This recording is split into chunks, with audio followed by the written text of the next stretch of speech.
The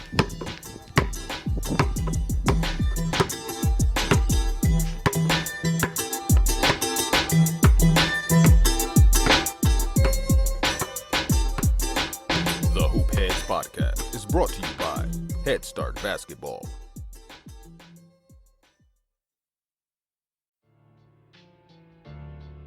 Hey Hoopheads! Wanted to take a minute to shout out our partners and friends at Dr. Dish Basketball. Their Dr. Dish shooting machines are undoubtedly the most advanced and user-friendly machines on the market, and they truly accelerate skill development faster than ever. Learn more at drdishbasketball.com and follow their incredible content at Dr. Dish B-Ball on Twitter, Instagram, Facebook, and YouTube. Mention the Hoopheads podcast and save an extra $300 on the Dr. Dish Rebel, All-Star, and CT models. Also, make sure to check out the new Dr. Dish Home Machine, which is perfect for these crazy times when gyms and schools are closed.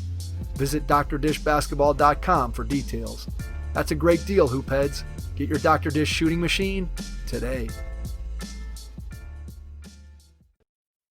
Hi, this is Pat Baldwin, head men's basketball coach at the University of Wisconsin-Milwaukee, and you're listening to the Hoop Heads Podcast.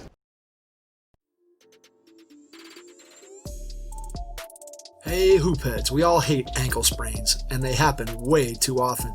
Ankle injuries are the #1 sports-related injury. Arise is trying to change that. With the iFast, your athletes get preventative protection and full mobility. Athletes no longer need to wear bulky braces that limit performance and give mediocre protection. Anyone playing sports should be using these products. Keep your athletes in the game. Don't wait for them to get hurt to take action. Visit www.arise.com, spelled A-R-Y-S-E, and use the code HOOPHEADS to get 20% off the future of performance. That's ARYSE.com with promo code HOOPHEADS to get 20% off. Evaluate whoever you're going to work with and try to cast a vision for them of who you think they can become, and all of a sudden they believe you.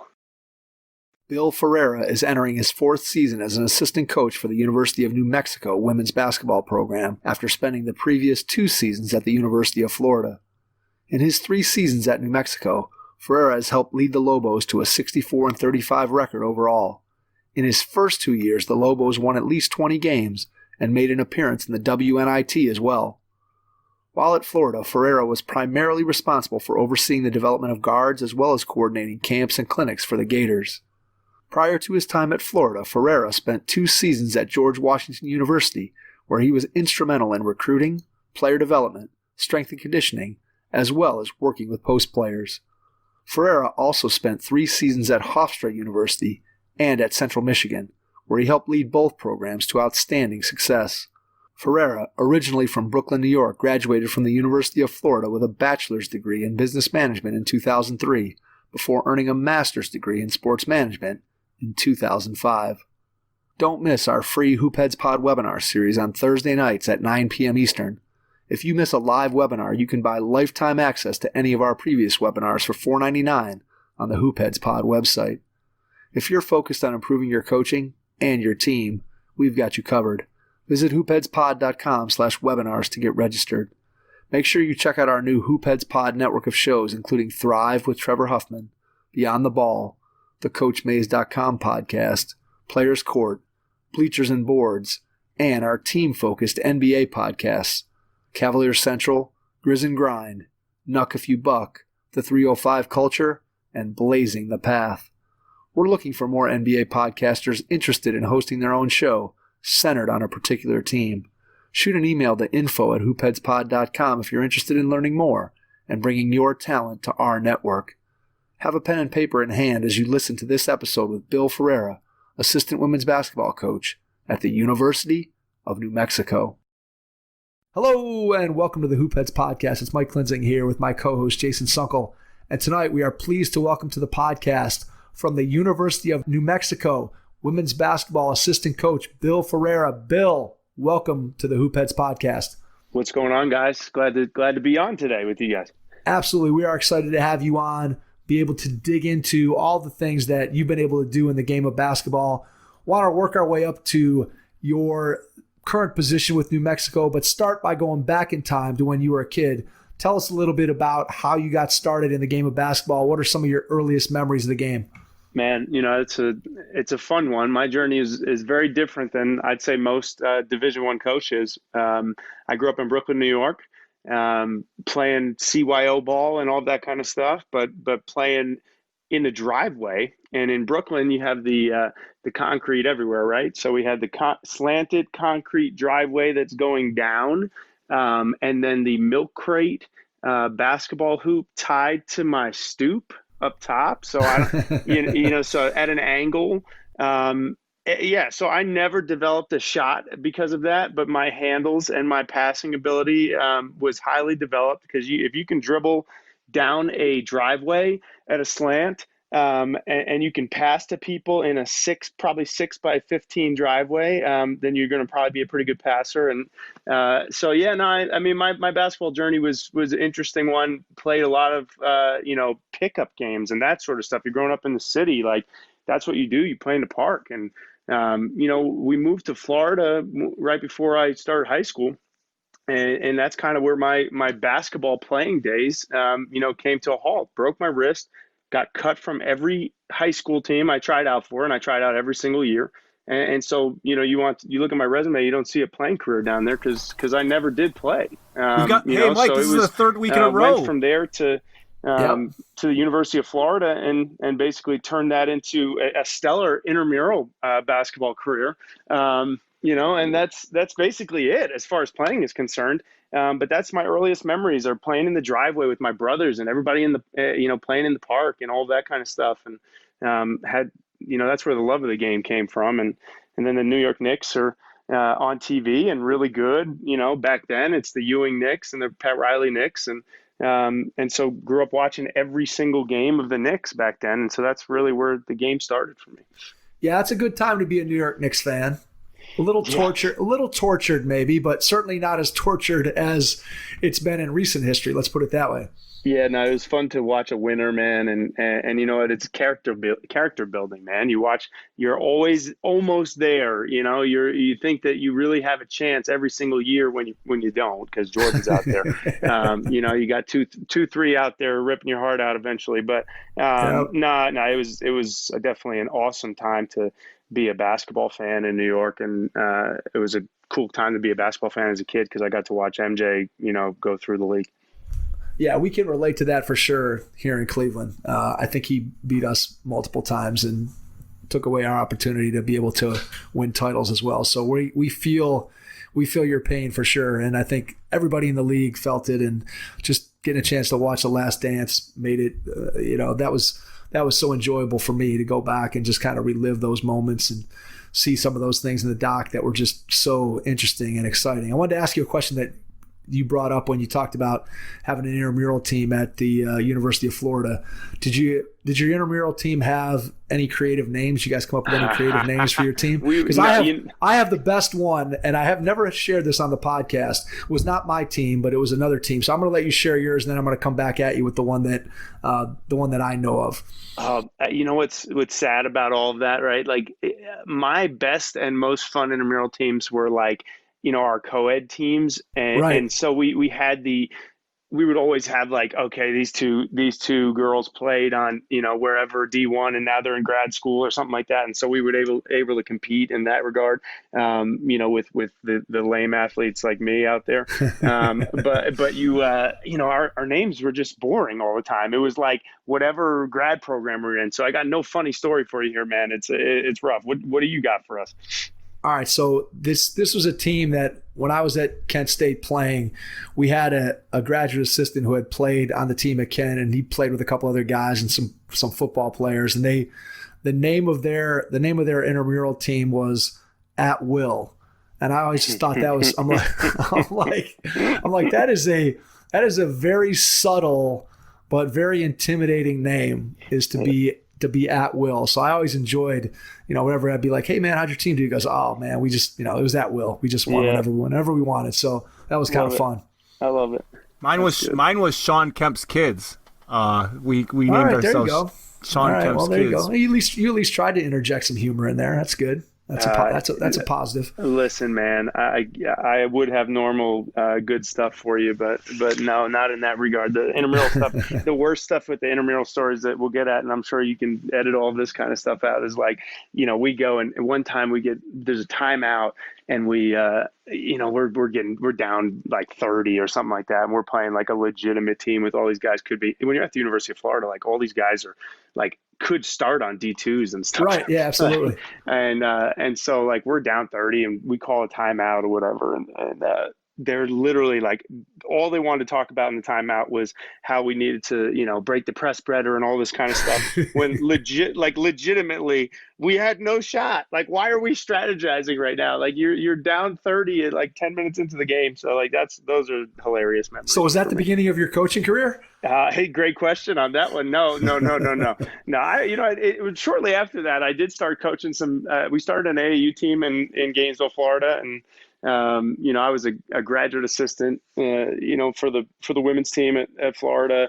Worked in the video room for Billy D on the men's side before that, and so my coaching career started with 7 and 8 year olds, and then 7th and 8th graders after that. And I don't know, man, I was just always busy. I didn't have your normal college career where you're just like there and playing Madden and hanging out and going out and partying and stuff like that. I just always had something. And so it was a full-time job for basketball for me as a student and as a grad student. That's how I treated it. Everything was either an internship or a job in the video room or something like that. It was always something to set up the next thing and to start my path as a coach. And I didn't know it was to be a path as a coach. Like at that point I was legit, Mike, I was trying to be the GM of the New York Knicks.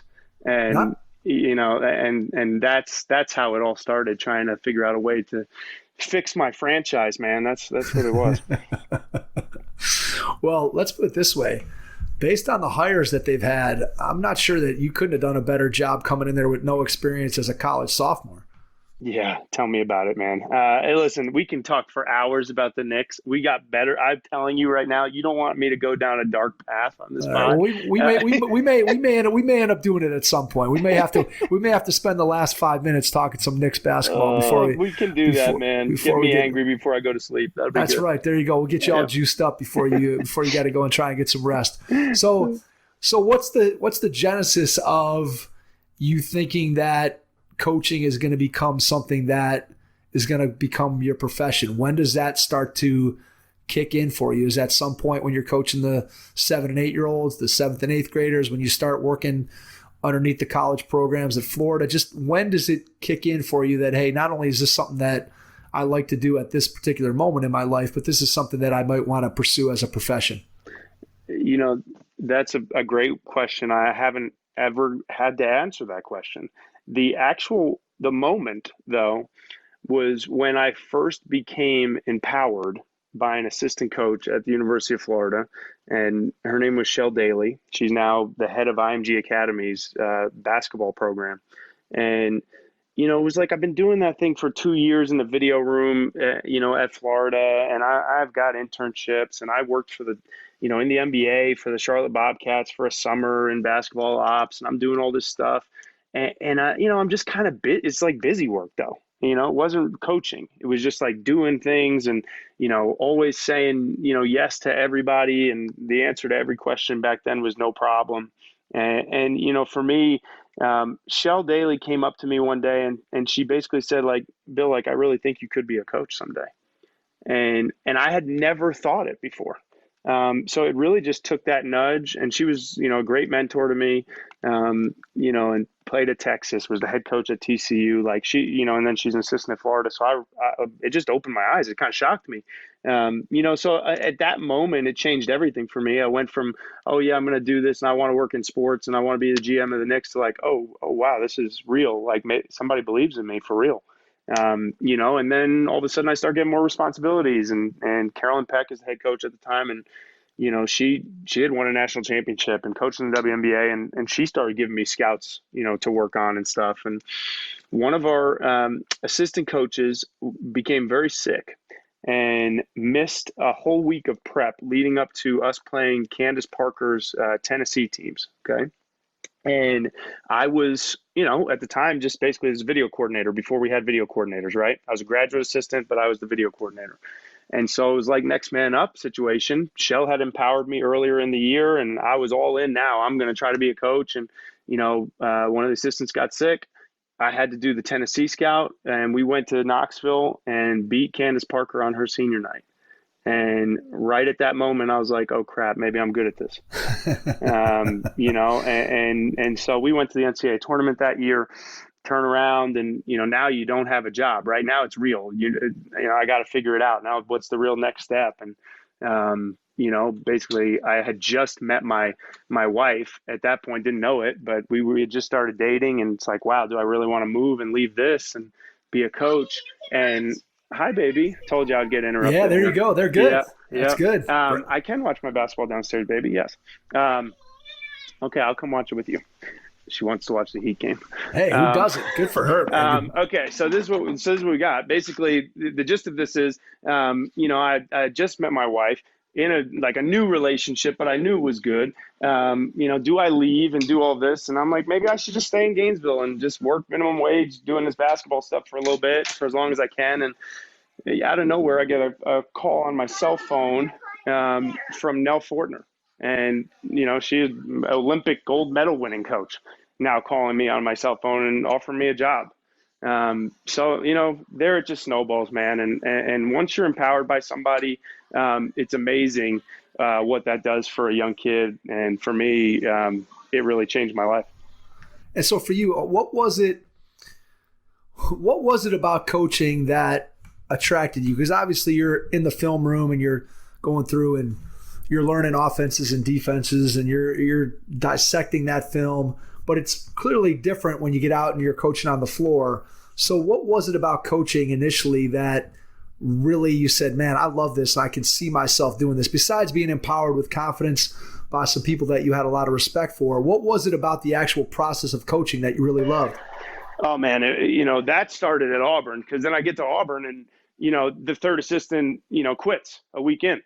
So now I'm interim third assistant at Auburn as a 22-year-old kid. And now I'm actually allowed to be on the floor. So it started when you get to see somebody improve, and then you get to see somebody look to you for guidance on the court. And for me, and you guys heard the beginning of my story, for me, I was like, are these people going to listen to me? I mean, I'm in the SEC. These are elite level athletes. We have DeWanna Bonner, who's now considered one of the greatest WNBA players of all time. But here she is asking me to, come up with some shooting drills for her. So that was when I really knew. It was like, okay, they are going to listen to me, because guess what? They want to be better. So if you can help them improve, man, that's just a cool feeling to me. And so I just thought, hey, man, this is really just about the work. Put in the work. When it comes down to it, once you get down to on that floor, I mean, it doesn't matter what your playing resume was. It basically is just, what do you know? And guess what? What you know is extremely controllable. I mean, especially now, man, if you're a young coach listening to this and you want to be a coach and you think you don't know anything, don't worry. Give yourself 2 weeks and plow through some YouTube. Right. And next thing you know, you can be an expert on anything you want. So, yeah, that's what for me, that's when it started, just being on the floor with a great player and DeWanna, and her just basically saying, here's a blank canvas, man, help me get better. So at that time, how did you go about building your base of knowledge so that you felt confident enough to be able to talk to that level of athlete, as you just said? What did you do to go about building your knowledge base, and then as a result of that, building your confidence? Because I can definitely see, I think that's something that all coaches sometimes struggle with, regardless of what level you're coaching or who you're coaching with. I think that if you go into it and you're prepared, you can overcome maybe some of that self-doubt. But I think no matter what level you get to, there's always some degree of that doubt creeps in. So how did you overcome that as a 22-year-old? I just never let it even come into my mind. I would call it irrational confidence. Nice. I mean, it's, as soon as when I was there, I would think it, right? When I'm by myself at night. Okay. I would be like, man, like, do I belong? That kind of thought, right? Um, and then immediately, I don't know, maybe my mom raised me this way, right? Like, okay, do more, right? Like, whatever, like, just be better. Same thing, like, when I was trying out for the high school team. Okay, well, it's not just like sulk and not be good. Like, okay, freaking work on your game, try out next year. You don't get it, try out again. Like, I don't know, man, a lot of going from failure to failure. So what I did was, like, get there, think about it. Yeah, doubt's there, but I just told myself to shut up. And then, we're on the Hoop Heads podcast, right? That's right. So, the reason why at a young age I was getting these opportunities was because the coaches would come to the video room, and every time they would come in there, it wasn't a young guy just, sitting around doing nothing. I was watching, always had a project. That was just like in my head, like I'm at the time, and I'm just thinking of some of the ones I worked on back then because I still have them. I did a season-long edit, and this is at 21 years old, season-long edit of the Mike D'Antoni Phoenix Suns playbook, okay, for myself. Now, young guys are doing this like with YouTube in mind and try to be a basketball influencer or whatever. Like, I was doing it to try to teach myself the offense. Right. So, like, that's what I did. So, like, with Dewana, right? So I would go in with Dewana and shoot with her and assistant coach Kerr Cremines at the time. And, we'd be in there rebounding for her and putting her through shooting drills and stuff. And I'm like, okay, well, who does she play like? And who does she look like to me? And who could she be in the league? And so, like, I don't know, go back to the Knicks talk, right? Like, I had an NBA background. And so, like, I would just, like, be like, okay, well, at that time, I was like, Dewan, I need to watch some Stacey Augmon. That's who I need to watch. I need to watch some Plastic Man stuff for Dewana. I need to watch, like, that's the way I was thinking. And that's how I always have been. And so I don't know, just kind of critically think, evaluate, whoever you're going to work with, and then, try to cast a vision for them of who you think they can become. And all of a sudden, they believe you because you've invested time yourself, right? They could tell, like, I'm not just sitting there with Dewana and coming up with creative shooting drills and clapping and telling her she's awesome. It was, that. And then I would show her, hey, D, like, here's something that I think you would benefit from. Have you watched this freshman from Texas named Kevin Durant? Okay, here's 200 of clips of a freshman on the men's side that she had never watched before. So, that's kind of how I went about it. So at that point, how much film are you watching in a typical week at that point in your career? I can't even quantify it. So I already teased the fact that, I had met my wife right around that time, right? Well, she stayed back in Gainesville at the time. Okay. She did not move with me to Auburn. So I'm there and I'm in a relationship and I'm very serious about it. Okay. So I'm doing nothing, right? Like, I'm not like going out on the weekends or anything like that as a young guy. Like, I am literally in the office, first one in, last one out, and last one out meant like whenever the hell I wanted to go home, which was, what am I going to go home to? There wasn't streaming services and Netflix, all that kind of stuff. I was broke. The best thing I had going was sit there and watch every single game because I had DirecTV like in the office. So, I mean, I'd be there till 10. I would DVR everything I could. I would record everything I could, and then I'd get back into the office the next day at about 7. And that's just how it would be on repeat every day, 7 days a week. Did you have a favorite guy or two or female player or two that you really like to break down and look at what they did out on the floor and then pass that along to your players? Was there somebody that stood out that you really, really appreciated watching for whatever reason, whether it was footwork, technique, just the way they played the game? It depended on the type of player, right? So, like, my favorite shooter to break down was JJ Redick, and this was during his Duke days. Okay, you would just, it didn't take long to watch him and just be in awe of how quickly he could get his shot off, how many different types of ways he could shoot. Post players, it was different. If I would always try to, like, somehow just steal an NBA guy for some of our, especially earlier in my career. Like, okay, there wasn't Twitter yet, right? So they didn't have highlights of, like, today. They could go on right now live during this game, and a freshman shooter on our team could be like, oh my God, Bill, did you see Duncan Robinson? Like, they didn't even know who Duncan Robinson was, like, or whoever at the time, JJ Redick, right? Right. Because there wasn't highlights, so they had to watch the game live. So I don't know, man. It was just, everybody was different, but I just remember watching hours and hours of Kevin Durant, JJ Redick. I loved breaking down Shane Battier defensive stuff. But those were like, you want to take my mind back to the Auburn days and early Central Michigan days. That was some of the stuff I was looking at. What were one or two things that maybe right out of the gate that you struggled with as a coach, either from a standpoint of maybe it was an aspect of coaching that you didn't love right away, or maybe it was something that you weren't necessarily the best at when you first started that you feel like you've gotten better at over the course of your career? Defensive teaching. When I first started, and you could ask anybody that's known me my whole career, all I wanted to do was try to figure out how to score 100 points a game. Wait, did you study tape of Paul Westhead? It was Westhead, yeah. That's how I came up with what we ended up going with at Central Michigan. We ended up finishing 4th in the country in scoring in year 2 at Central Michigan, using a hybrid of Westhead's stuff, the 7 seconds or less stuff with D'Antoni that I told you I had studied, and then Vance Wahlberg's dribble drive stuff. We basically created like a no huddle version of those 3 things. And that's, we ended up averaging 88 points a game for most of the year.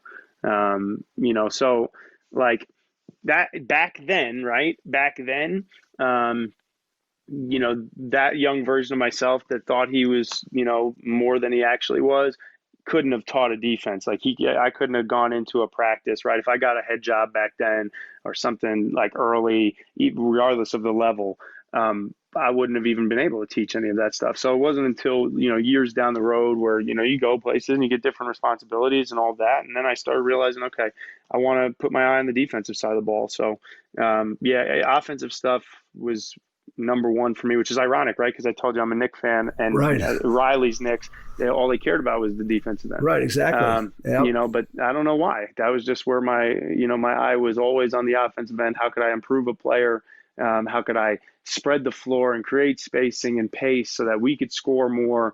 That's really all my mind was on. So yeah, I couldn't teach defense for anything when I was a young man, and like people made fun of me about it. What created that shift? Like, what was it? What was the impetus for saying, hey, I've got to get better at teaching defense? Was it somebody that came to you with that? Was it a case where you were given more responsibility on the defensive end of the floor? What changed that perspective for you?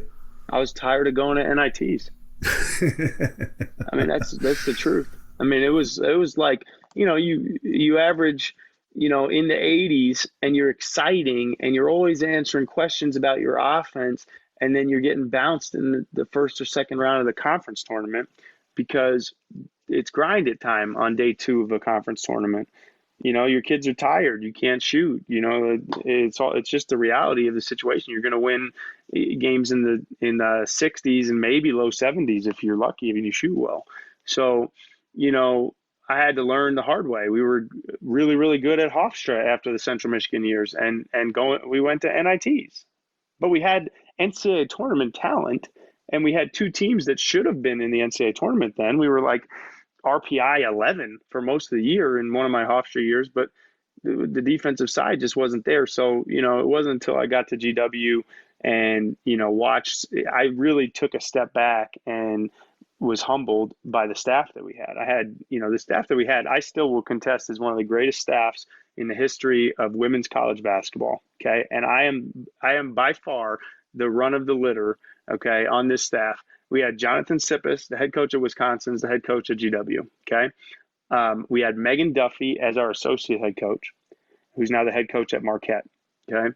We had Diane Richardson, who has won multiple national championships at the high school level, and now she's the head coach at Towson, took them to the NCAA tournament for the first time in their history, and then me. In addition to that, our Dobo won a national championship at Notre Dame. Our graduate assistant is now an assistant at St. Bonaventure. Like, we had a staff, and everybody. I just was able to sit back and listen more than I had to talk. So then I started to realize, like, okay, now I can, see how we should teach defense. Maybe I should put my eyes on the defensive side, because Sip had his mind on the offensive side. So it was fun, man. We won championships, plural, and so yeah, that's when it started. All right, I want to jump backwards for a second and just kind of go through the saga of your different stops and just maybe how you got to each one of those places and what prompted you to go to each one. So let's go back to, how do you go to Central Michigan? What does that process look like for getting you there? And then we'll jump from there to Hofstra next. Okay. Well, that one was a shocking one to me, right? So I was 1 year at Auburn, and in my mind as a young assistant or whatever, young video coordinator, I thought that there was like, an order to things, right? You go from being a graduate assistant to being a video coordinator, then you'd be the Dobo, then you'd be the third assistant, then you'd be the second, then the associate, then you get a head coaching job. That's what I thought back then. I didn't know anything. But after 1 year, one of our assistant coaches, Sue Guevara, gets the head job at Central Michigan. Okay. And, I was very close with Sue, and Sue is a head coach at the all-time winningest head coach at the University of Michigan. Then she, comes to Auburn as an assistant, gets the job at Central. The day that she basically comes back from getting the job, I go into her office basically just to congratulate her. And also, I was like, okay, I'm going to try to be her Dobo, because that's the next step, right? Like, I'm a video coordinator. Now I'm going to ask Sue if I can go and be her Dobo. So I walk into her office. I'll say, hey, Sue, if you need a Dobo, like jokingly, if you need a Dobo, let me know or whatever. And she goes, I don't need a Dobo, Mr. Bill. You're coming with me as a coach. I'll talk to you later. And I was like, what? Yeah. And here's an odd thing, right? You want to talk about like a true, how things work. Okay. And I've told this story to a couple of people before, but I think it's important for a lot of people to hear this part. To the next day. Okay. So you get offered a job from somebody that's on your current staff. Well, I'm the video coordinator at Auburn, right? And so I need to talk to Nell and tell her okay, hey, I'm Sue wants me to come as a coach. Like, what do you think? All that kind of stuff. Even though in my mind, I'm like, oh my God, I'm going to be a coach. I got to go. And then Nell offers me an assistant job at Auburn. Okay. How did that happen? But for me as a young assistant and all that, you want to talk about the doubt and all, I don't know if I wasn't ready or whatever, any of that kind of stuff. It was more of a loyalty to Sue. Sue gave me my first shot in that, as a coach. I knew that she believed in me, and I was just like, you know what, I'm going to go do this with Sue. And, this is going to be awesome. And, whatever, even though I don't even know where Michigan is, I'd never been there before, any of that stuff. So that's how that happened, man. And, there's a lot of steps in the way there and how that happened, all that stuff. Literally that day when I make the decision not to stay at Auburn and I'm going with Sue, that night I proposed to my wife. And because I'm like, she had moved to Auburn at that point. I'm like, there is no way I'm about to tell her she just moved from Florida to Auburn, and now you're taking her to Mount Pleasant, Michigan. Yeah, without a proposal, not a chance. So I proposed to her. She said yes. We moved to Michigan, and then a lot of awesome stuff happened in Mount Pleasant. We were very lucky to make that decision. So what was it like getting the first real opportunity to coach on the floor as an assistant? Just what was the adjustment like in terms of your mentality and just kind of your day-to-day, what you did as part of your responsibilities? Well, that first year, very different than in year two. Okay. Year one, I knew my role. I was the young guy. We had two experienced assistants on the staff. And I was just there to, basically bring some energy and occasionally be a practice player. That's what I was in year one. So there wasn't any sort of real good stuff happening in year one coming out of young Bill Ferrara. Okay.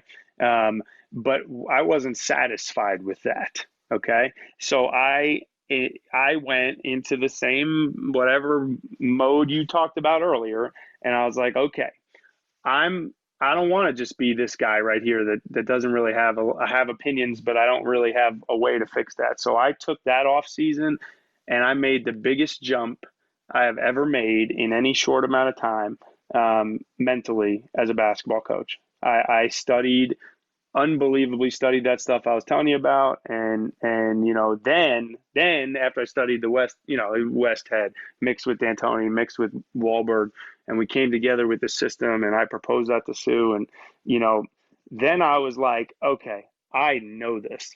I am like, and I went from being a guy that wasn't really talking much in practice to I am running the offensive side of practices every day. And they didn't have this stuff back then, but I was our offensive coordinator at 24 years old. And, that was an interesting jump, man. But here's the thing. I was confident. I knew what I was talking about, and I believed in what I was talking about, and I taught it as if that was the only way to play basketball.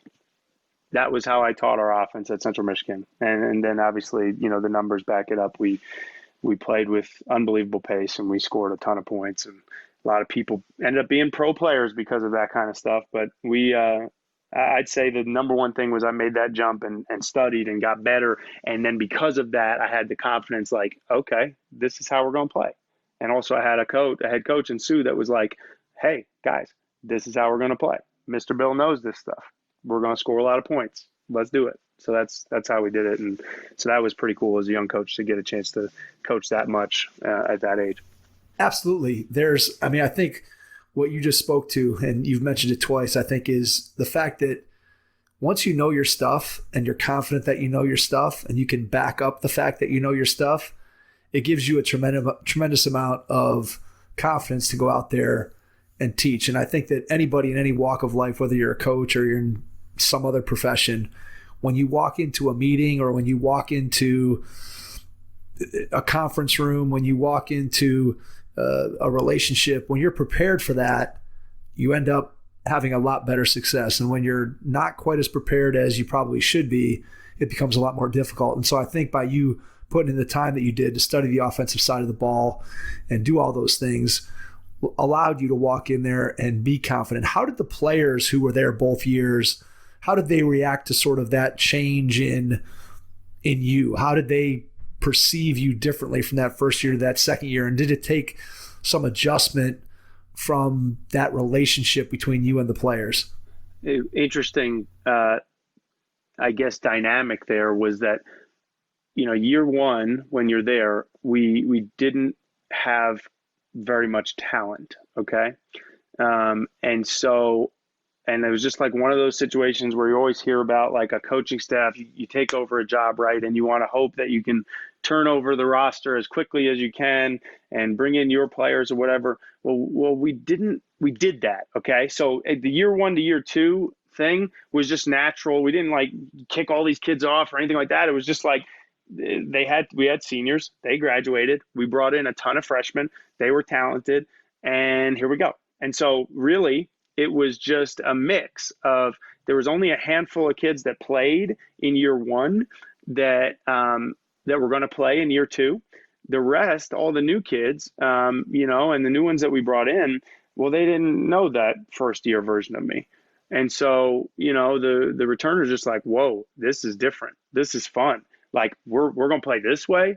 Like, okay. So we went from playing a motion offense, like pass and screen away, reverse the ball kind of offense where we were, horrible, 6-23, and we weren't scoring a lot of points, and to complete 180 and, no huddle, pushing it up the floor, makes and misses, shooting quick threes. We were second in the country and made threes, so these guys, the returners like, okay, it didn't take much for them to change. And then the new ones had no idea. So they just thought I was like some crazy guy that talks fast all the time. But yeah, that's a good question. The dynamic was actually changed because the roster changed.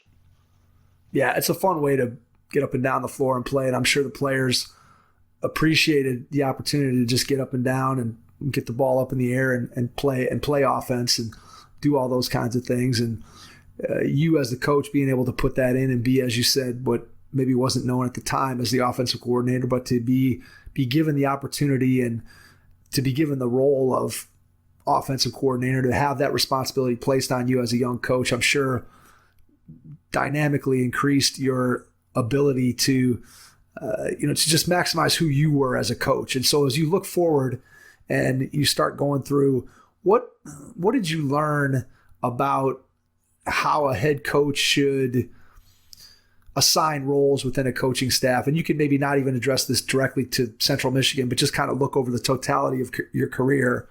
How do you think that a head coach, what's the best way in your mind to sort of figure out what the roles and responsibilities are going to be for assistant coaches as part of a staff? Yeah, man, I think that the number one thing that you can do and the best thing that you can do as a head coach is empower your assistant coaches, and that'll make them thrive in whatever role you give them. Okay. I've been really, really lucky, man. Like the head coaches that I have worked for are all unbelievably successful. And, you can name them all. But as from Sue, all-time winningest coach at Central Michigan now and at the University of Michigan. She's getting a court named after her at Central, probably going to have a statue there, like went to the Sweet 16 to, then to Hofstra, the all-time winningest coach there, then to GW and SIP winning championships. Amanda Butler at Florida is amazing. And then now to Mike, here at New Mexico, like each one of them is confident in themselves enough to empower their assistants to do their job. And so I think that's, what I've learned and the reason why I'm ready to take that jump and become a head coach now is I've learned from enough and seen them, hey, give somebody a responsibility and let them crush it. And then also tell them that they're going to crush it. And then all of a sudden, next thing you know, they're good at it. I don't believe in equal opportunity accountability. I do not think that you can have staffs where every single person has their hand in the offense, every single person has their hand in the defense. I think what I've seen work, is when there is somebody that has their eyes on the offense. There's an assistant coach that has their eyes on the defense. There's their assistant coach that has their eyes on, whether it be rebounding or special teams or special situations, whatever you want to call it. Because I think that when you give somebody that big of a responsibility as an assistant, you're just going to be better for it. And as the head coach, then you can trust the assistants. You can go to that person and be like, okay, talk to me about offense, and they will be an expert at it. Instead of having 3 people or maybe 5 talking about the same things and everybody's talking and they all have different perspectives. I just think that, if you empower them and then you give them responsibilities and then hold them accountable to it, like then your staff's going to be better for it. Have you talked to your head coaches about just what their mentality is or how they view that ability to empower assistant coaches? Because I think one of the things that we've had a chance to talk to people on the podcast about who have been head coaches, especially maybe in their first opportunity, if they were a young coach being a head coach, that it's sometimes difficult to do what you just described, where probably what's made me successful as a coach is the fact that I'm very hands-on and detail-oriented and just thinking about the story of your story and just all the time that you spent studying film and improving your craft and doing all that stuff. And that's what most successful coaches end up doing. And so we've heard from a lot of coaches that, hey, my first experience, I wanted to micromanage everything. I wanted to micromanage my offense, my defense, my assistant coaches, all that. So I'm just curious if you've ever had a conversation with one of your head coaches or multiple head coaches about, I don't want to say the difficulty, but just the mentality that it takes to be able to release some of that responsibility to the assistants, even to the players, rather than micromanaging everything. Yeah, actually, I think one of my strengths is that I can have blunt conversations with my bosses. And it's made me better because of it. So, I've literally talked to each and every one of them about this, in different ways. And I'll say this, everybody's got different perspectives on it. I think everyone's different. If you want to be a micromanager, and that's going to help you be the most successful as a head coach, then do it. I'm just saying what I've seen work, and what I've seen not work. the best. And you asked me the question of like, what would maybe in the future, like, what do you think how would you handle it and all this, and what's the best way to do it after all these stops? That's the best way to do it, in my opinion. I think that the best ones are self-aware. They know they know their gaps, they know their strengths, and then they hire to their gaps. And so like the best thing, I had an amazing conversation with Amanda Butler, and if you haven't had her on your pod yet, like you need to. She's amazing. And Butler was like, "Listen, Bill, I'm going to give you underneath out of bounds because I hate underneath out of bounds. I don't want to coach it, basically." That's why she gave me like carte blanche, like, here, you know what, you call the underneath out of bounds plays, you put them in, whatever. But she's like, but I love doing player development, and especially guard development. So she's like, you're going to coach the guards, but I'm going to coach them with you. And like, that's the only head coach that's ever said that to me. And it was interesting to me to hear that, but it's true. And she's like, listen, I gotta have some stuff that I like to do as a head coach. Right. And so she loved it. She would work out the players as if she was an assistant. And, and I know that not a lot of head coaches do that. So, I don't know. I think that was good perspective. And I've talked to all of them about it in different ways. Mike is the, by far, you want to talk about spectrums, micromanager versus non-micromanager, freelance. Mike is on a 10 if a micromanager is a 1. And he does a great job of hiring to his gaps. And so he always puts a staff together. This is Mike Bradbury, head coach of the University of New Mexico, who I'm talking about. He listens to everybody, always asks for opinions. It's a very Steve Kerr-like philosophy where it's like anybody can say something in a meeting. And you know what? If what you say makes sense, I'm going to go with it. And, you got to be really, really secure. And I think what you're describing with some of the first year head coaches, a lot of people aren't secure with themselves, and a lot of people aren't self-aware.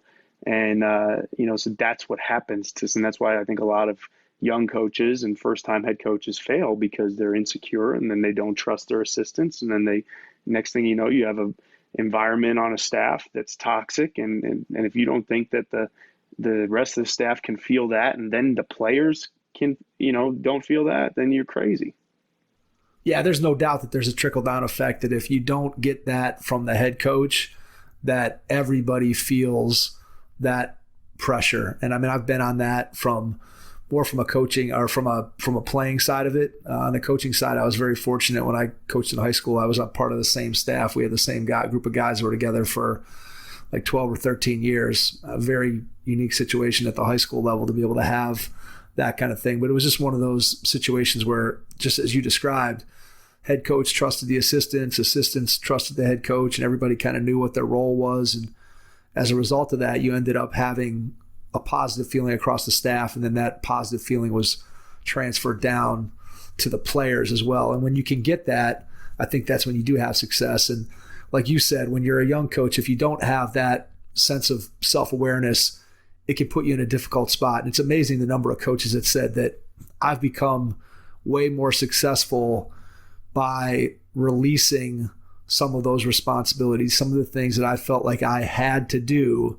When I let those go and let my assistants take over those responsibilities, and I talked to them about what those responsibilities were that I wanted them to take over.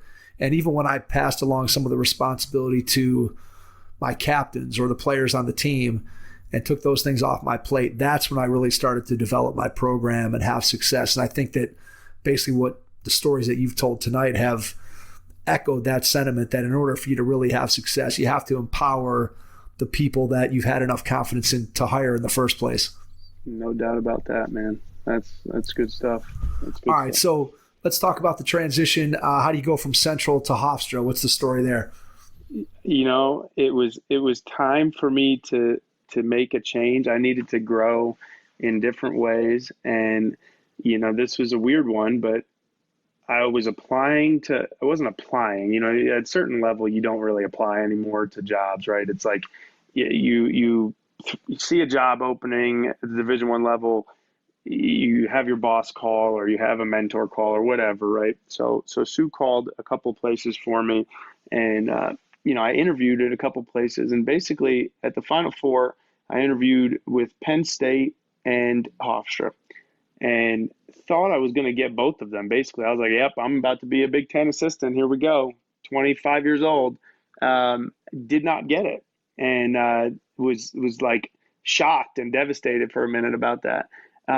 But I had already made my mind up that it's time for me to move on. And Hofstra came and offered me, and it's back home in New York.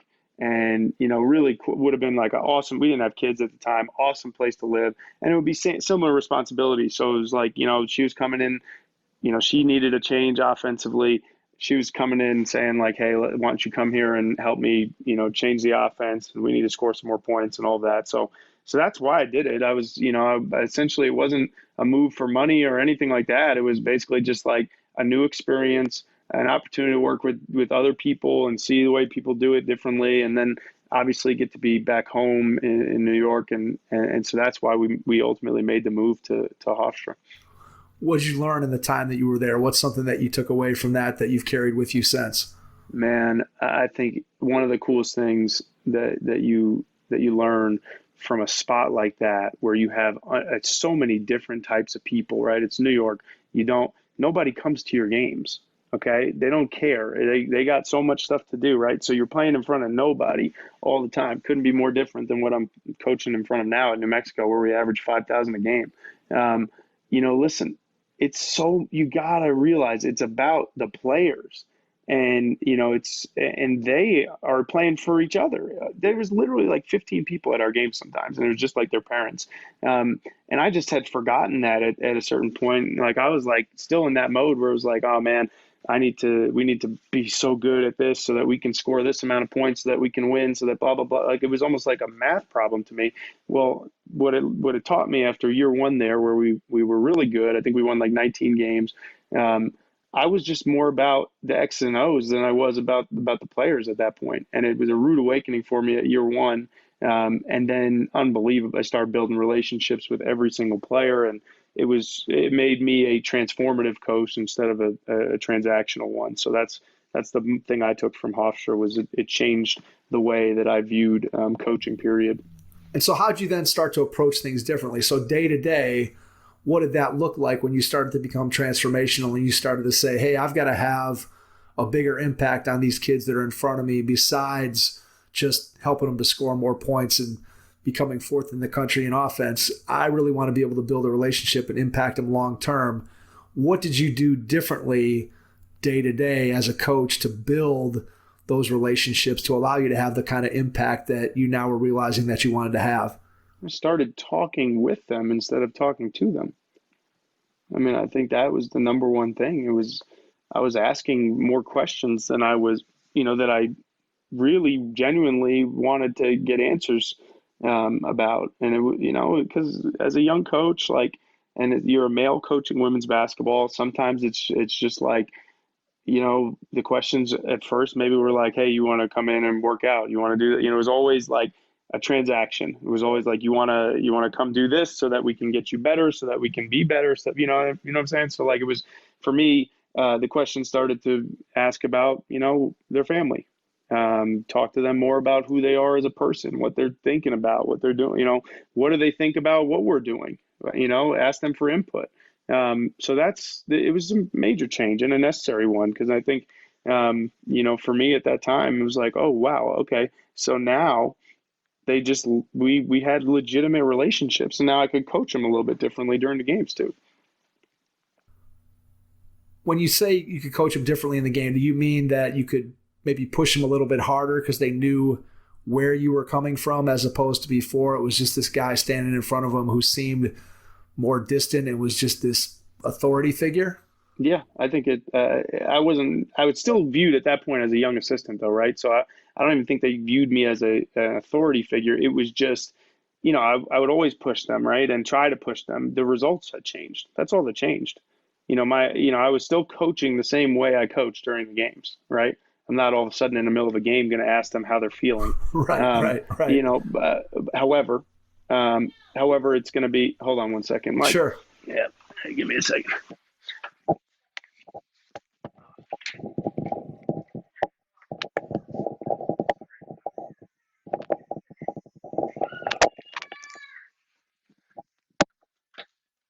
what happens, man. You got It's all good, man. Trust me. The 4-year-old. Trust me. The 4-year-old's a yeller. That's the problem. There you go. Hey, they all got their own personalities. I know that better than anybody. So, see now that. Yeah, you got her in trouble, Yeah, man. I see, man. Yeah, it's all your fault. It's me. Okay, Dad messed it that up. was transactional, right? I was trying to. I literally told her that I would basically be able to. Let her stay up a little bit if she let me do this interview. There you go.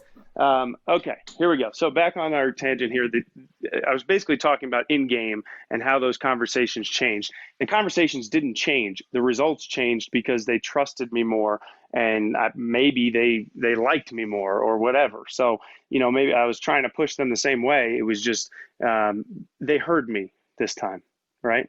Yep. And I think that was really good for me to see as a young coach, and helped me move to the next stop as well. All right.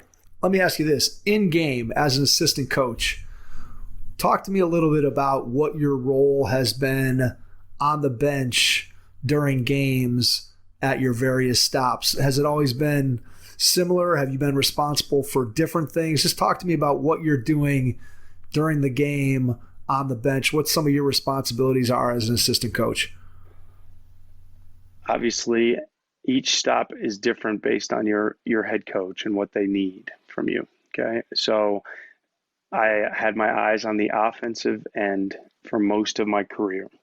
So I was keeping track of offensive efficiency. I was keeping track of our play calls. I was literally keeping track of points per possession for each play call. And for us running, a no huddle up tempo system, you don't really have play calls, but you have like initial actions and entries, right? That's what I was tracking. So if we started our, attack with a simple down screen rip, I wanted to see how often we were scoring off of that and how much we were scoring off of that. So for me, that's the stuff I've been tracking most of my career, live on the bench. When I got to GW, essentially it was more of a different role on the bench. Let's transition again and just talk to us a little bit about going from Hofstra to GW to work with Coach Sippes. Truly, the coolest thing that has happened to me in my career was a chance meeting with him. We were at Boo Williams recruiting, and I had known that he was going to have an opening on his staff, or that he had an opening on his staff, but I wasn't, I was happy at Hofstra. We were in New York. My wife was working in the city. Like we loved living there. We just had our first child. It wasn't like I was looking to move. Okay. But I had a really great accidental meeting with him. Like one of these, basically the only way to describe it is a collision. We sat next to each other at Boo in a packed gym, striking up conversation just about basketball kind of stuff. I had totally forgotten that Sue had introduced the two of us and basically like kind of said to Sip, like, hey, you need to help mentor this kid someday. Like, he's really good. This is my young guy when Sip was at Notre Dame. So we just started talking about stuff, and Sip just asked me a simple question, which was basically, what was it like, coaching against Elena Deldon? And I didn't know what the question was about, and it was kind of a weird question, but really he was trying to get a lot out of me at that point. We were just, I had known that his best player was Jonquel Jones, who is now obviously in the WNBA and for the Connecticut Sun and a superstar. But he was asking me that question with Jonquel in mind, and so we talked about Deldon, and I just happened to say, like, man, yeah, I would do this for JJ if I were you. You need to look at this that Delaware's doing, all this kind of stuff, and then I started talking about working with Dewana Bonner and how, like, I thought that D and JJ were very similar and all this kind of stuff.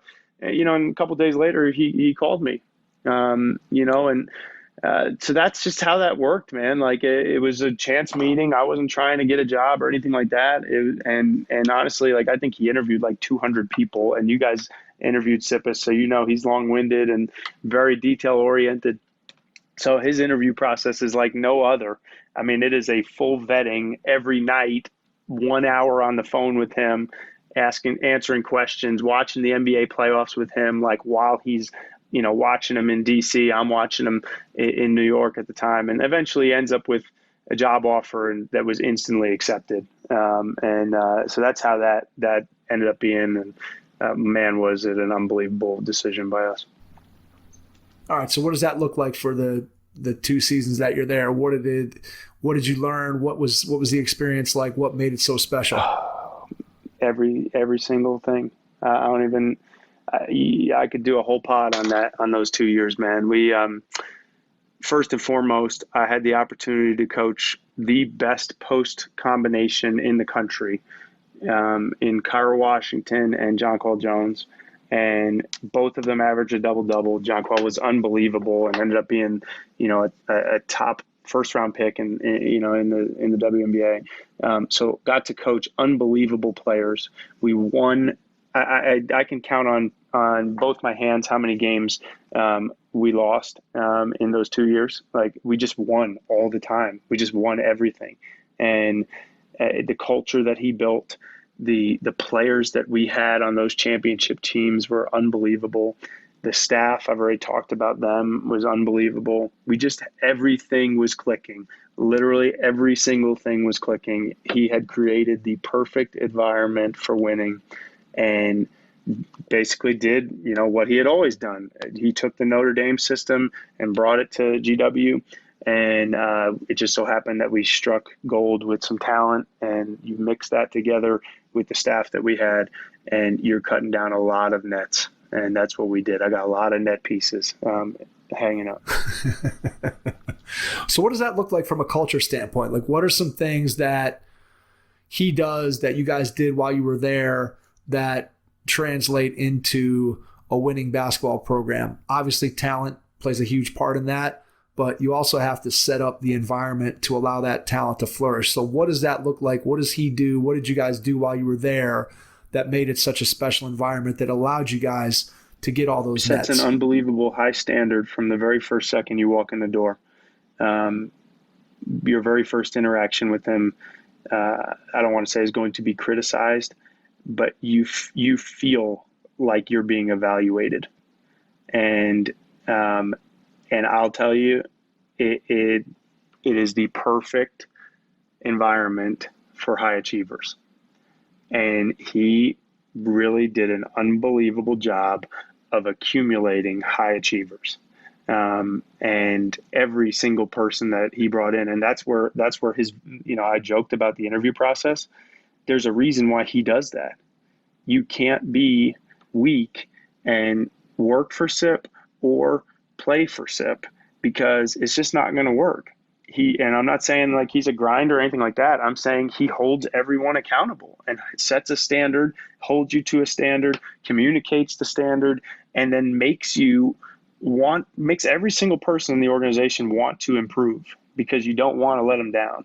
And it was the perfect timing for me in my career where I was just young enough to still, really feel like I need to prove something. And also like, I needed to see like, okay, am I as good as Megan Duffy, who's one of the best assistant coaches in the country and been to Villa 7 and all that kind of stuff?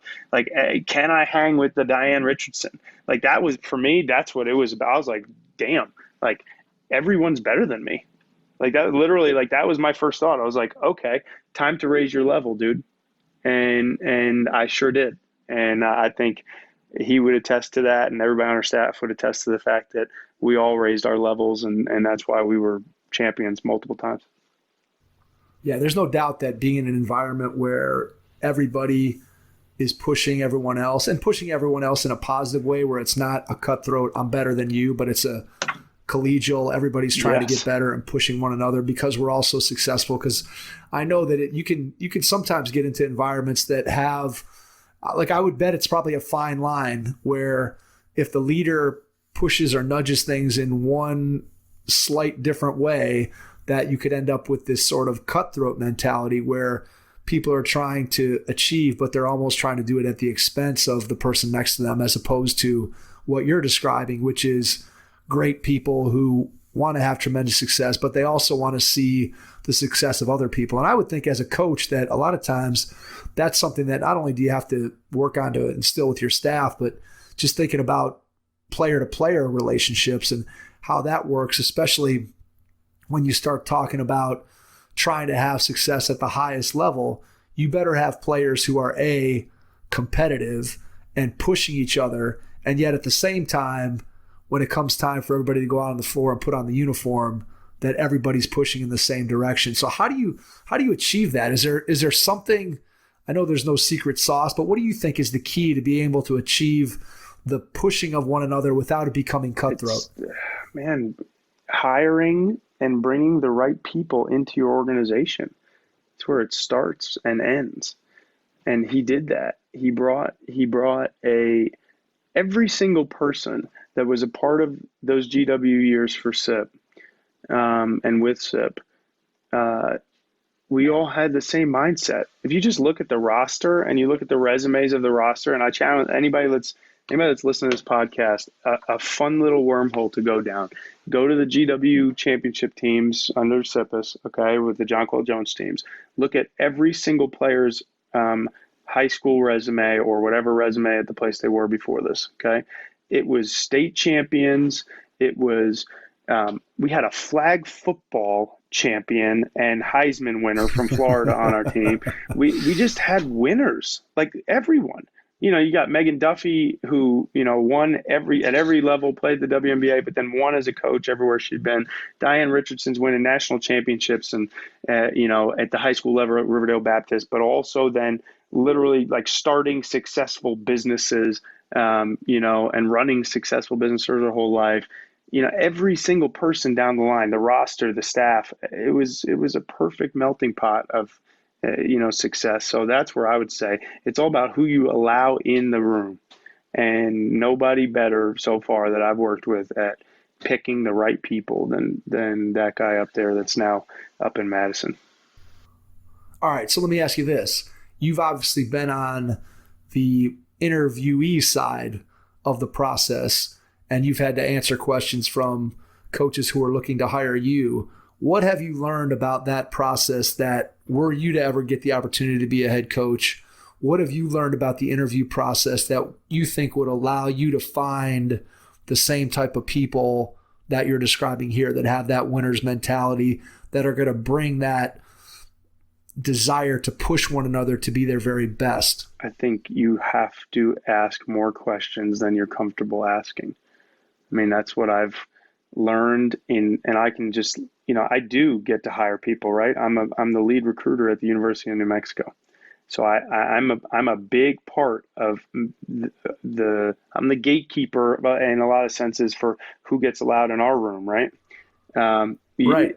Well, I've made a lot of mistakes, at every stop doing that. And most of the time when I've made a recruiting mistake, it is because I have not asked the right amount of questions or the right questions or the tough questions to the right people. So I think that that's what I've learned for, when I do get my opportunity to become a head coach, when it's hiring, whether it's hiring a staff or, allowing players to join our family, it's going to be, I got to ask more people, more tough questions to make sure that we get it right. And everything matters with that kind of stuff, man. When you bring them on the on-campus interview, you can tell if the vibe's not right. We interviewed somebody who's a terrific coach. When we were at GW, we interviewed Megan Duffy left. Okay. So she left to go to the University of Michigan. So we're interviewing coaches there. And me and Diane Richardson are basically like, we better get this right because we got something special here. So we just watched and observed, and we could tell if the vibe wasn't right in the interview and the reason why was because we were honed in and locked in on making sure that we got it right. And I think so many times when people are hiring or in recruiting, they don't make sure that they get it right because they just want to get somebody. Well, I think it's the same thing when people hire people. Sometimes you just, oh man, you want to get someone because somebody told you to get someone, and you don't do your homework or you're not paying attention. And man, did we get it right. When Duff left, we hired Melissa Dunn, and she's unbelievable. But we could have got it wrong had we not been paying attention to the vibes of the on-campus interviews. All right, so let's take it to the recruiting piece of it. When you're going out and you're recruiting for the University of New Mexico, what are some things that you're looking for? I mean, let's go beyond. Obviously, there's a certain level of talent that you have to have in order to be able to play at that level. So let's kind of put that aside in terms of the basketball. But what are some of the intangible things that you look for in a player, and where do you go to find out what those intangible things are about the player? I'm sure you get some of it from watching them play. I'm sure you get some of it from talking to people who are around them. But what kind of questions do you ask? Who do you go to? And what are you looking for when you watch the player play beyond just their physical tools and their basketball skill? Well, let me just lead with this right now. In the age of COVID, my goodness, is this a harder question to answer than it normally would be? Oh, I'm sure. Absolutely. Like currently, I'm evaluating players only on videotape, on bad streaming video, on highlight tapes that their dad makes. It is a challenge, man. But I'll say this: my favorite thing to do is to go and watch a kid practice with their high school, not go to an open gym where the coaches have, the high school coaches organized it and texted every coach they know, and then there's 15 coaches watching, but to just plan it in my schedule, figure out when it works for me to go to a practice, whether it be, hey, we're off on Wednesday, I'm flying to Los Angeles, I'm going to go watch this kid practice when no one else is watching. Because if that kid is not, you can tell a lot about watching a high school player practice. Because, and I'll say this, you rarely get it wrong if you watch how they interact with all of their high school teammates on a day where no other college coaches are there, and it's just a normal day. Because guess what? Most of the time when they're with you, it's just a normal day. And those are the days that matter. So I've had a lot of success with evaluating players by just going to a Saturday morning practice or a random practice and watching them. More success doing that. And I find out more about a player doing that and talking to every single coach, assistant coach, the athletic trainer, everybody about them. The random, high school dean that goes up to me and introduces himself to me at the game or whatever it is. I find those practices have been unbelievably valuable because you can find out what they're going to be like when it's tough for you. What kind of questions do you ask those assistant coaches, the dean, the principal, a teacher, when you get an opportunity to do that? What kinds of things are you looking to find out when you have those conversations with those people? I want to, ultimately, what am I getting to is I want to know if they're self-motivated. Because I think self-motivated players end up having the most successful careers. If I need to, text a kid every day to try to get them to come in and work out and put in extra work, I can help her get better, but, I don't really know what her ceiling's going to be like. The ones that I know have had the best careers, and I've been very fortunate to coach a lot of pros, and a lot of, all-time greats at each school that I've been at. Those ones were just self-motivated. So that's what I want to know, first and foremost. I think if you're self-motivated, then you're going to compete harder every day. I want to know how competitive they are in other stuff. That's the stuff I'm asking. Like, does she play any other sports?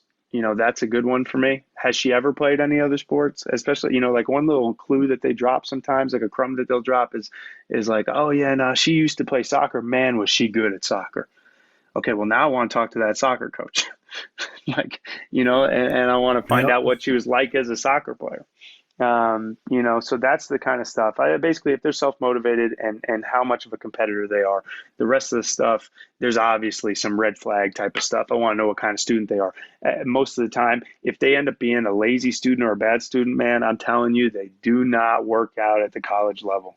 I don't care if you're Harvard, GW or New Mexico, don't matter what level of academic school you are, if they don't care about school, that to me, that tells me a lot about them. And if they don't respect their teachers, they don't respect, that tells me a lot about them. So you need to know the negative stuff too. But at the core, I want to get down to, do they compete and are they self-motivated? Yeah, that self-motivation piece I think is so huge. And we've talked with other coaches about that at all levels. I think it's so important because, especially when you talk about the transition from high school to college basketball. And we all know that there's a big leap, A, in the level of play, B, in the requirements in terms of hard work and what's expected. And there's always an adjustment for players going from high school to college. And if you are someone who doesn't love the game and aren't self-motivated to get better and improve, then it's very, very easy for, I think, college basketball to quickly become a job or have that feeling of drudgery if you don't love the game. And so I can see where that would be a hugely important point that you would want to try to find out about players before you bring them on campus and bring them into your culture, and make sure that you have, as you said before, whether it's your staff or it's your players, having the right people in place solves a lot of problems before they even exist. When you have the right people on the ship, then it's a lot easier to get them to do the things that you want them to do so that you can have the success that you want to have. All right, let's talk about how you get to New Mexico. We'll talk a little bit about that and just give us an idea of how you got out to New Mexico after SIP left and went to Wisconsin. And then we'll talk a little bit about where we think your future lies. Well, there's a stop that we're missing here. I left SIPUS to go to the University of New Mexico, to go to the University of Florida, my alma mater. Gotcha. Okay.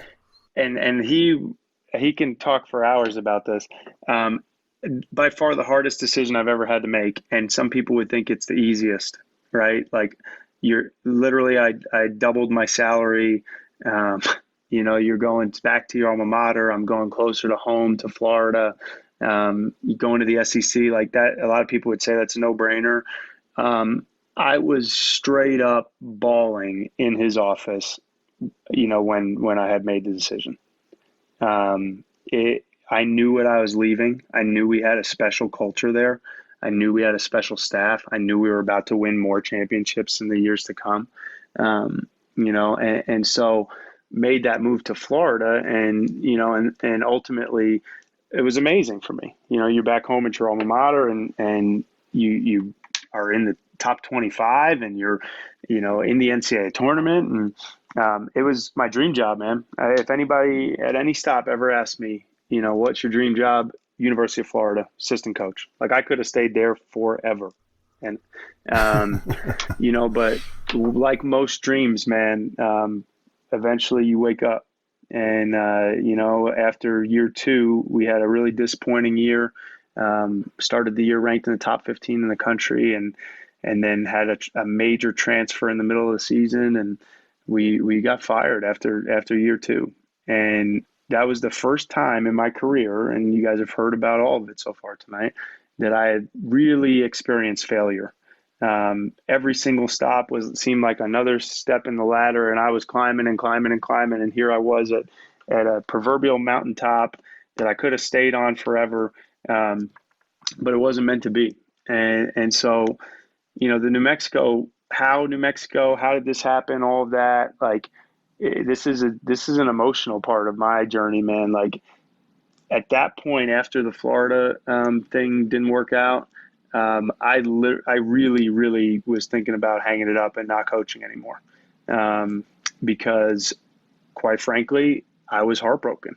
And, it took a village of people, and I really believe this, and everybody should have a village around them that they trust and that they can allow people to say tough things to you, right? Like part of your village is that. I had people tell me, yo, you are not acting like get up right now. You're stupid. Like you're going to get a job. You're going to do that. This is what you're going to do. You're supposed to coach. You're supposed to do this.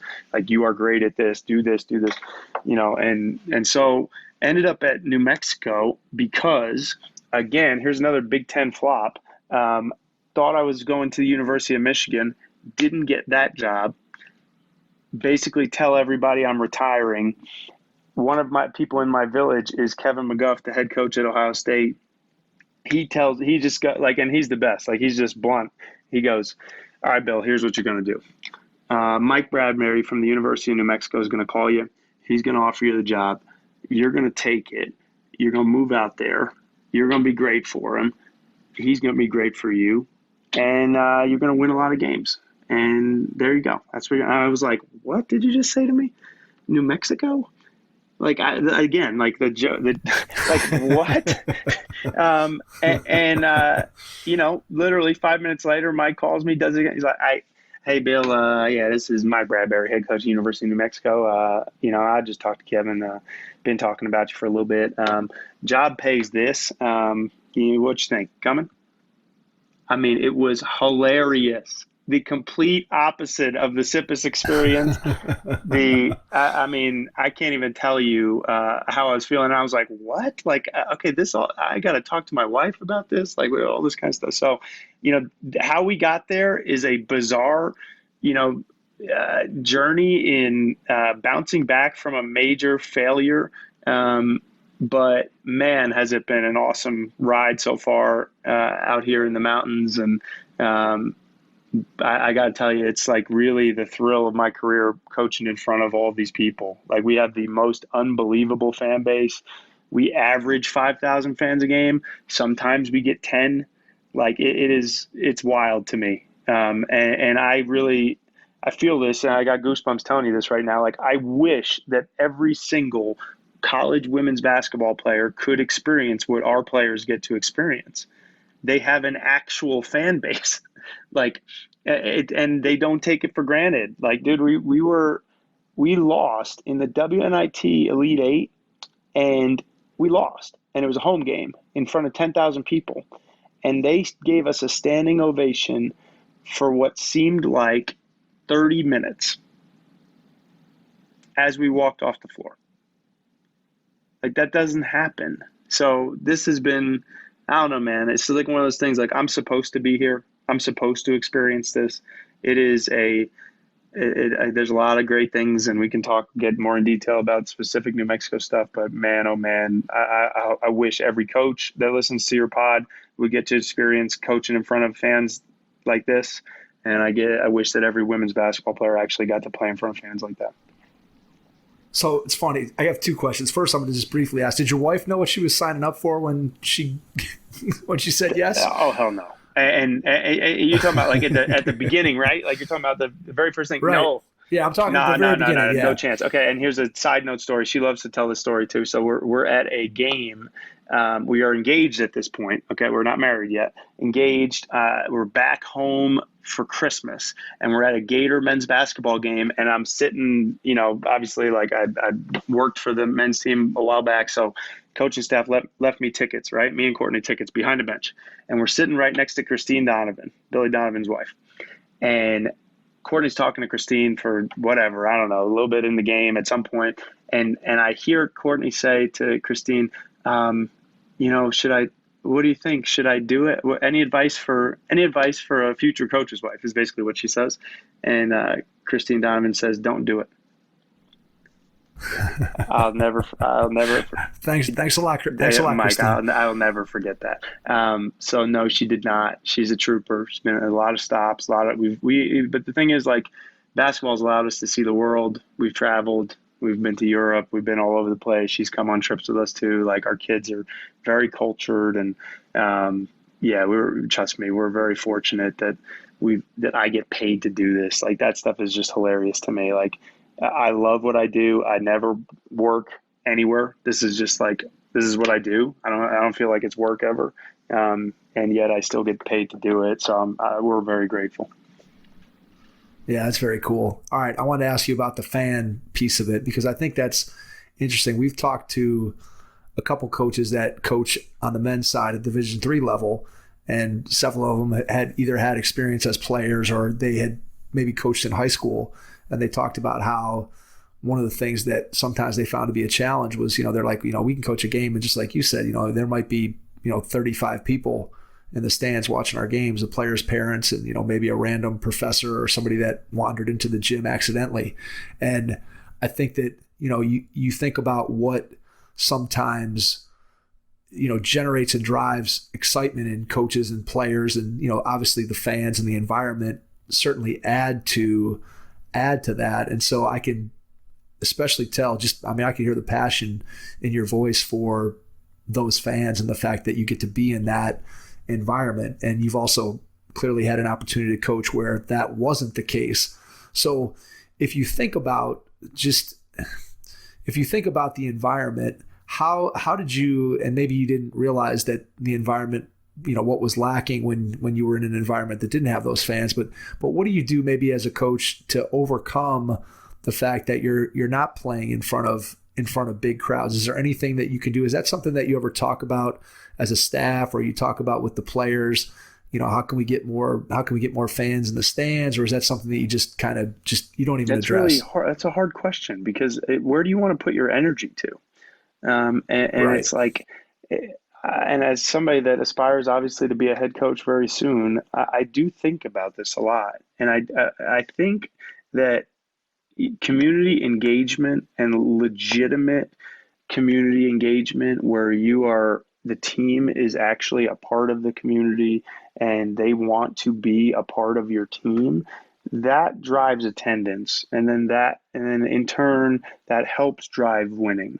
But there is a threshold where eventually, you got to put your energy into things that will directly affect your winning as well.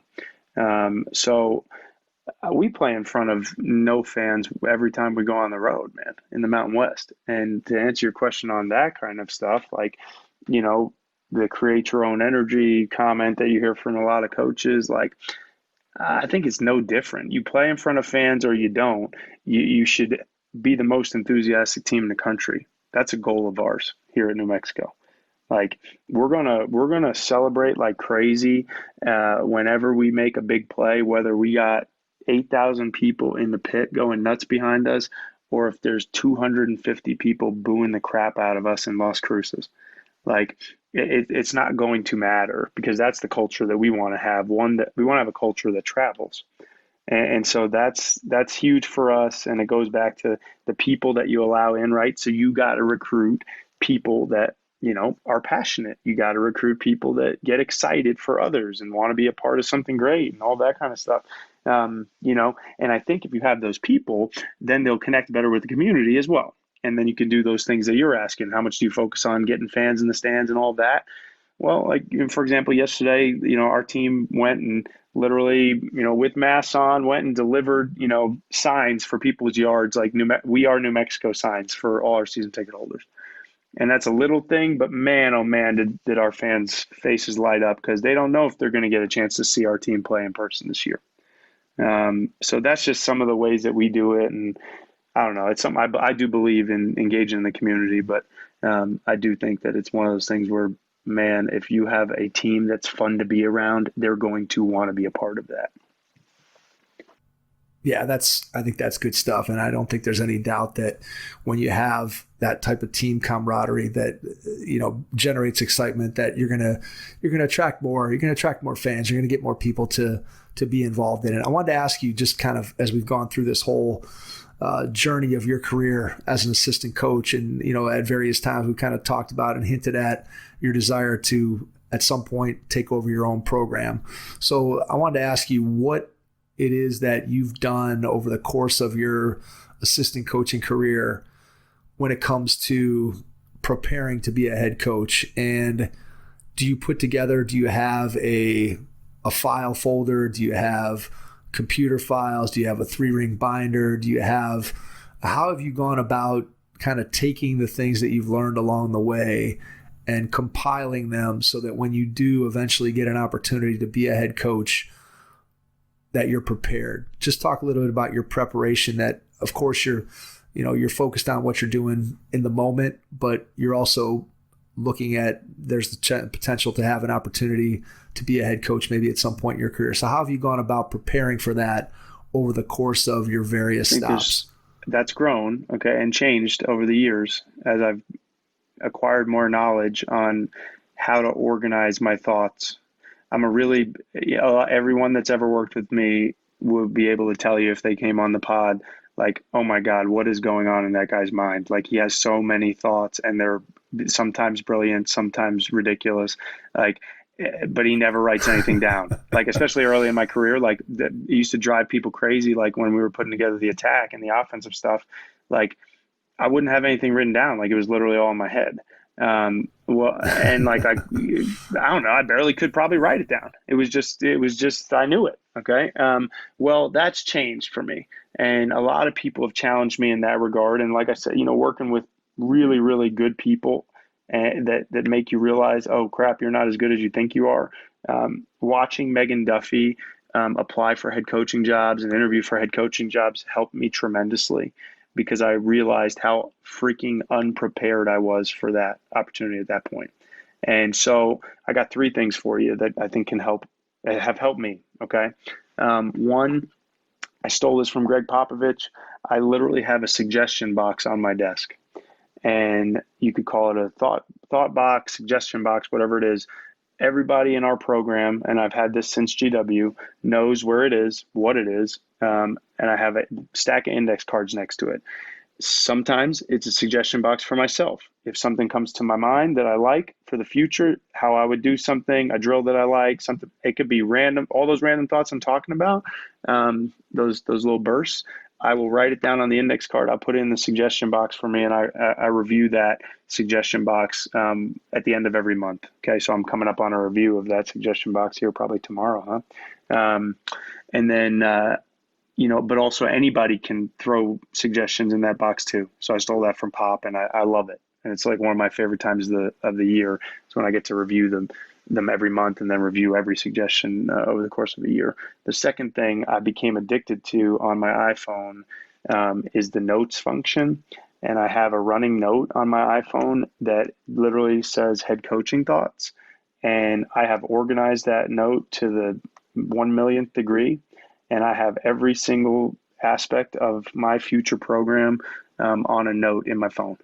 How we're going to guard underneath out of bounds, how we're, suggestions on maybe quick hitters for if we do have a low post player, like literally every possible thing as a head coach. How would I handle communication with staff? What are some good examples of staff meetings? It is the coolest note that I ever did. And I started doing that because I watched Diane Richardson at GW take notes in every single meeting she ever was, and they were very detailed notes. So I started just doing it on my phone. And then the third thing is I do have a Google Drive that I manage with all of my information. So I've been fortunate enough to interview for some head jobs already, and get to the table and get to on-campus interviews and all that. And when you do that, it forces you to prepare your thoughts and organize your thoughts. So I put those all in Google Drives and organize my thoughts from my notes, from the suggestion box, from interview questions that I didn't see coming. And I put those all in a Google Drive so that I can review that and add to that whenever I need to. So that's how I'm actively preparing for when my time comes and when I do get that opportunity. Yeah, I can see how that over the course of time that your philosophy and just your preparation would shift, because clearly early in your career you're not really even thinking about that being a possibility. You're just trying to get your career off the ground and get started. And then as you move forward and you get an opportunity to work for great head coaches and work with quality assistant coaches, you start to think that maybe that becomes a reality. And now you begin to prepare and do the things that you just described in order to help you to get those opportunities. We're coming up, we blew past an hour and a half. So I want to kind of wrap this up by asking you a couple more questions here. And this is kind of a two-parter that I've kind of been using to end the episodes over the past couple weeks. And that is, what's your biggest challenge as you look moving forward? And you could take that as a short-term challenge for, next season at the University of Mexico, or just if you look out further in your career, what's your biggest challenge? And then number 2, what's your biggest joy when you wake up in the morning and you're going into the office to get an opportunity to work? And clearly we can sort of eliminate COVID as, take that out of the equation and instead focus on just what it would be in normal circumstances. What's your biggest joy about coaching college basketball? Sure. My biggest challenge is a constant one, and it's trying to maintain a balance of being a dad, a husband, and a coach all at the same time while trying to be the best ever at each one, right? Like and so it's very, very interesting. And with just the way we would handle any challenge with our team or how I address challenges with our players, like you really got to evaluate it and know yourself, and, and also like, listen, like I talked about with the difference in conversations I started having with our players at Hofstra, like, man, I gotta listen to my wife more. I gotta listen to my kids when they're asking me to do things with them at certain times, and because next thing you know, they're going to be older like your kids, man. And I don't want them to have any. I don't want to have any regrets about certain things that I've done or the time that I've spent doing other things than I could have been riding bikes with my daughters or, doing something with my family. So those are. I'm very cognizant of that challenge, and it constantly every day I'm making sure that I win that challenge. And on the side, the joy, question, and my biggest joy from coaching, it comes from the journey of every single season is different. Every team is different. No season is the same, even if you have a bunch of returners. So like, I just get a unbelievable joy of the journey of a season from beginning to end. And regardless if it's a winning season or losing season, like there's just so many little moments that I love, and I love to celebrate. Yeah, the wins are amazing and they're so fun, but dude, so is the travel. And so is like the practice and the prep and the preseason and, and the hilarious jokes during pregame meals. And, I don't know. I just love every bit of it. So the journey is what I get the most joy from in coaching, man. Very cool. I think that's a great answer. And I think it speaks to just everything that we've been able to talk about tonight, and clearly your passion for the game and for coaching has come through loud and clear from the very first opportunity you have to sit in the film room while you're still in college and just dissect hours and hours of film up until, your current stop at New Mexico and the opportunity that I'm sure you're going to get eventually to be able to take over your own program and become a head coach and take all the things that you've learned from the mentors that you've been fortunate enough to have in the game. I think the journey is really, again, we always talk about appreciating the process, and we try to get players to appreciate the process and fall in love with the process. And that's come across loud and clear from you tonight. Before we get out, Bill, I want to give you a chance to share with people how they can reach out to you, share your social media handles. How can we follow more of University of New Mexico women's basketball, and just give us an idea of where people can get in touch with you if they want to just call you up or talk to you about all things basketball. This will be easy. Okay. I'm very open with this stuff, so I'll give everybody my cell phone number. It's reach out to me, man. This is how I became better as a coach. Back then, people didn't have cell phones at first, so you couldn't do this kind of stuff. But call me or text me or whatever. My number is 352-317-2636. And I love talking with anybody that wants to be better or has any questions, or you heard anything on here that you like, that you want to talk more about with me. Twitter, I'm at Coach Ferrara. It's Coach and then Ferrara. And same thing on Instagram. I'm very active on both platforms. And then, as far as New Mexico is concerned, it's at UNM Lobo, WBB is the best way to follow us on Instagram and Twitter. We're going to be a fun team this year for you guys to watch. And I hope that we get to play a full season so you can watch us play deep into March, man. Absolutely. I think we're all hoping for that. And I guess it still remains to be seen, but I think everybody's crossing their fingers and hoping that once college basketball gets up and rolling, that we can keep it going and everybody stays safe and we're able to play out the entire season. And I know that everybody out there who's a basketball fan is rooting for that, all the way from the youth players who are in second and third grade all the way up through, looks like the NBA is going to pull it off and the WNBA is going to pull it off. So kudos to those leagues, and hopefully college basketball is going to be able to do the same this season. We're all very, very hopeful of that. Bill, cannot thank you enough for spending an hour and a half, hour and 45 minutes, whatever we ended up doing tonight. It was an absolute pleasure to get a chance to know you, to talk to you, to learn about your journey and all the great things that you've done in your career to this point. And it's going to be a pleasure to watch you move forward in your career, continue to grow, and see the things that you're going to do, not just now and not just this season, but on into the future. So thank you for that. We really appreciate it. And to everyone out there, thanks for listening, and we will catch you on our next episode. Thanks. If you have an existing podcast or are looking to launch your own pod but aren't sure where to start, the team at My Podcast Manager can help. Our podcast team works behind the scenes so you can do what you do best. We'll help you launch your podcast, make it sound great, and free up your time for the more enjoyable parts of podcasting. If you're ready to put your podcast editing, production, and promotion on autopilot with a trusted team of podcasting professionals, visit mypodcastmanager.com to get started. Thanks for listening to the Hoop Heads podcast, presented by Head Start Basketball.